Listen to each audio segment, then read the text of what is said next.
मलीर कराची कोरंगी जे Mehrana town में hotel मालिकनि खां ज़ोरीअ भत्तो उगाइण जी कोशिश नाकाम थियण ते भत्तेखोरनि जो होटल मालिकनि ते हमिलो ऐं बदतरीन तशदुद ऐं रड़ियुनि ते पर पासे जे माण्हुनि होटल मालिकनि खे बचायो। मुतासिरनि होटल मालिकनि अब्दुल वाहाब मेमण, अब्दुल कुद्दूस मेमण, अब्दुल बासित मेमण तरफ़ां कोरंगी इंडस्ट्रियल एरिया थाणे ते पहुची अब्दुल बासित मेमण जे मुद्दईयत में केस दाख़िल कराए पनाह लाशारी, वली मोहम्मद लाशारी, अली हसन लाशारी ऐं वाजिद लाशारी ॿिनि नामालूम माण्हुनि खे जवाबदार तौरु नामज़द कयो, पर पुलिस जवाबदारनि ख़िलाफ़ का बि कार्रवाई न कई आहे। होटल मालिकनि जो चवणु आहे त जवाबदारनि साॻिए थाणे ते काउंटर FIR दाख़िल कराए मलीर जे साइट सुपर हाईवे थाणे ते कूड़ो केस पिणु दाख़िल करायो, जंहिं तहत साइट सुपर हाईवे थाणे जी पुलिस ऐं इन्वेस्टिगेशन ऑफिस सादनि कपड़नि में भत्तेखोर जवाबदारनि सां गॾु कोरंगी मेहराणा टाउन में होटल ते पहुची होटल मालिक अब्दुल वाहाब मेमण खे ज़ोरी अगवा कयो, जंहिंजी वीडियो उते बीठल माण्हुनि भरे वरिती आहे। अॻूणे सदर ग़ुलाम मुर्तज़ा मेमण, जनरल सेक्रेटरी हाजी अल्ताफ़ मेमण, सीनियर नायब सदर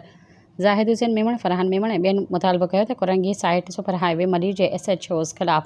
कार्रवाई कई वञे। हमलेआवर भत्तेखोर पनाह लाशारी, वली मोहम्मद लाशारी, अली लाशारी ॿियनि खे फौरी तौर ते गिरफ़्तार कयो वञे। हुनंदड़ ख़बरदार कयो त जेकॾहिं तहफ़ुज़ न ॾिनो वियो त होटल मालिक पंहिंजो कारोबार बंदि करे एहतजाज लाइ रस्तनि ते निकिरण ते मजबूर थींदा। सब्सक्राइब कयो अवामी न्यूज़ HD खे ऐं ताज़ा तरीन ख़बरुनि लाइ ॾिसंदा रहो अवामी न्यूज़ HD।